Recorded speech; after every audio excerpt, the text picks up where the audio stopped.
What happens when a prince runs out of protection? When the crown is gone, the palace doors are closed, and the royal shield no longer blocks the storm? Prince Harry is about to find out. Prince Harry is in serious trouble, and this time, there's no palace gate to hide behind, no velvet curtain to shield him from the spotlight, no royal press team working overtime to spin a disaster into a minor hiccup. Just Harry.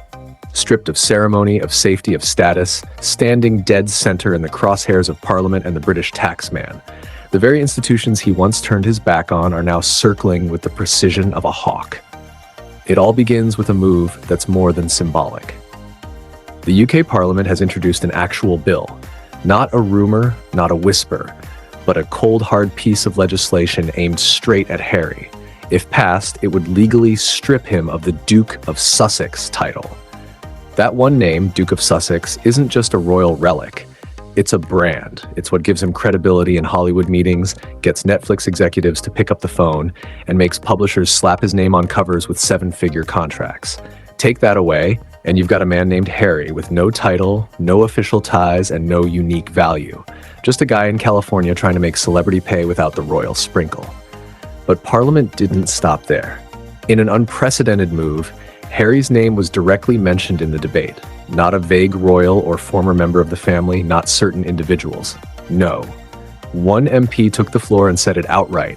If you abandon duty, insult the monarchy, and then parade your title around Los Angeles like it's a golden key, be consequences. And those consequences are coming fast. The timing of all this couldn't be more brutal. As Parliament puts Harry's title on the chopping block, HM Revenue and Customs has dropped a separate hammer, an overdue tax bill totaling around $800,000. And here's the kicker. He's got 3 days to pay it, not 3 months, not by the end of the fiscal year, 3 days. That's not a request. That's a financial guillotine. And if he fails to cough it up, the UK has every right to seize assets, pursue legal action, and publicly humiliate him even further.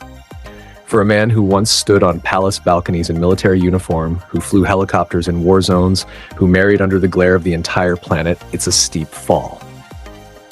But maybe the fall isn't what's surprising. Maybe the surprising part is how isolated he is while it's all happening.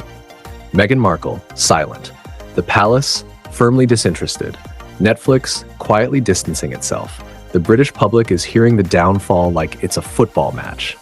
The hashtags trending across social media aren't subtle. Not a Duke, pay your taxes, and Sussex scam. They're not just memes, they're evidence of a shift. Harry is no longer seen as the rebellious prince escaping tradition. He's the guy who ran, cashed in, and now can't pay his dues. Behind the scenes, Archewell is reportedly being looked into. Whispers about irregularities, questionable expenses, and a brand that's losing shine faster than it gained it. One executive allegedly described the Sussex brand as radioactive. And in Hollywood, where stability is king and baggage gets you ghosted, that's as close to a death sentence as you can get. So where does that leave Harry? Standing on a cliff, watching the title he clung to slip from his grasp, watching his finances collapse into chaos, watching the country he left remind him that independence isn't free, it's expensive. And now with no royal backup, no spin, and no safety net, he's got to pay up or lose it all.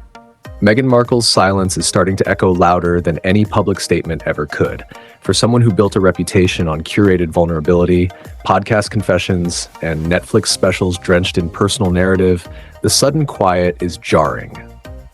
People expected her to rally behind Harry, to post something, speak out, even hint at solidarity. Instead, nothing. Not a photo, not a quote, not even a vague repost. And insiders say that's not an oversight. It's calculated. Behind closed doors, Meghan's reportedly pulling back, distancing herself from the mess. With archetypes shelved, Spotify cut loose, and the Netflix deal hanging by a thread, the brand she's been building is under strain. Aligning herself too closely with Harry's spiraling reputation could drag her down even further. In Hollywood, it's all about optics. You don't attach yourself to instability unless you want your own name erased from the guest list. What's even more brutal is how different this crisis feels compared to past storms. Back when the couple first broke away from the palace, they were seen as disruptors, challengers of an outdated system. There was a wave of global sympathy. They told their story, exposed the coldness of royal life, and walked into California with heads held high. But now, the narrative is flipped. People aren't seeing them as rebels. They're seeing them as entitled, as two celebrities who cashed in on royalty and are now shocked that the bill has arrived. And it's not just the internet turning against them. Lawmakers are saying it out loud. One senior MP described Harry's use of his title while profiting abroad as a mockery of public service. Another argued that if Harry wants to live as a private citizen, he should be treated like one. No special treatment, no immunity, just another person facing the consequences of his choices. The message is simple. You can't abandon your post and keep the uniform. Meanwhile, Harry's financial stress is beginning to show. Montecito isn't exactly cheap. The mansion, the staff, the security, the lifestyle, it all adds up fast. And with the UK demanding nearly $1 million in back taxes, questions are swirling about whether he even has the liquidity to pay it.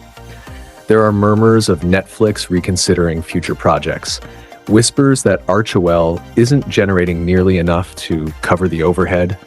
Some reports even suggest they've been quietly shopping for new business deals, desperate to land something that'll keep the ship afloat. What's worse is how little support he's getting from the institutions that once shielded him. Buckingham Palace has drawn a clear line. Insiders say King Charles won't intervene. Prince William isn't taking calls. Palace lawyers have been told to stay out of it. He wanted freedom, one aide allegedly said. He has it. No royal safety net, no legal shield. Just Harry, a man who walked away from the firm and now finds himself alone in the storm. And then there's the public. In the UK, support for stripping Harry's title is sky high. Polls show more than 70% backing the removal, not out of hatred, but out of principle. People feel betrayed. They see Harry's choices not as brave, but as opportunistic. And as that sentiment spreads, the chances of Parliament going soft shrink by the day. So now he's cornered. The title might be gone. The money's drying up. The support has vanished. And with Meghan keeping her distance and the palace staying silent, Harry is left with something he's never had to face before. True, unapologetic accountability. And the worst part? There's more coming. The tax bill could be just the beginning, because when institutions like Parliament and HMRC start digging, they rarely stop at the surface. The nightmare scenario is no longer hypothetical. It's already in motion. Sources close to the investigation say HMRC isn't just stopping at the unpaid taxes. They're combing through Harry's UK-based earnings, charitable deductions, and reported income linked to Archewell. Every speech, every brand deal, every digital appearance that funneled money through British channels is now being reviewed with a magnifying glass. And if the numbers don't add up, the $800,000 bill could balloon into something far worse. Insiders whisper that the Archewell Foundation itself might come under formal scrutiny, not because it's some shady offshore account, but because any nonprofit tied to fame, royalty, and media influence becomes a lightning rod the moment money looks funny. Investigators are rumored to be curious about overlapping business expenses, travel costs billed under vague outreach categories, and where exactly the Netflix cash ended up. If the books don't line up cleanly, this won't just be a tax problem. It'll be a public scandal with receipts, and the timing couldn't be worse for Harry's Hollywood dreams. Studio execs operate on one principle above all: control. They invest in brands that are polished, stable, and predictable. Right now, Harry is none of those things. His reputation is shaky, his finances unstable, and the media storm makes him a risky bet. Multiple industry insiders have reportedly paused negotiations or shelved Sussex projects altogether, citing public volatility. One dealmaker allegedly said, "We don't do business with headlines." Behind the scenes, even his inner circle is thinning. Friends who once praised his courage are falling quiet. The sympathetic press is backing away. Donors who once found the Sussex brand noble now see it as radioactive. The illusion of control is gone. The mask of royalty doesn't carry weight in courtrooms or tax offices. And without the title, Harry's just another celebrity without a backup plan. What makes this collapse so brutal isn't just the scale, it's the irony. Harry wanted to escape the weight of royal responsibility. He didn't want to be the spare, the shadow, the man forever standing behind the throne. He chased a new life, a new country, a new image. But in doing so, he clung to the very thing he claimed to be rejecting. He never stopped using the title, never stopped cashing in on the image of a modern prince. And now that double life is crashing down. The public sees it. That's why the jokes are endless. Memes of Buckingham Palace with eviction signs. Fake Archewell donation jars reading, "Help Harry pay his taxes." Viral edits of royal portraits replaced with past due bills. Social media isn't just mocking him, it's dissecting him. And every trending hashtag is a reminder that his fall isn't private. It's performance art now, a slow-motion collapse broadcast for millions. Meghan's silence is deafening. Her absence from the narrative feels more like strategy than sympathy. Some believe she's waiting to see if the storm clears before making any move. Others say she's distancing herself entirely, choosing brand survival over marriage optics. Either way, Harry stands alone. Once a prince, now a liability. Even the monarchy, once obligated to protect its own, has drawn a boundary. Palace aides have confirmed they will not step in. No last-minute bailouts, no quiet settlements. This isn't a family matter anymore. It's legislative, it's legal, and it's public.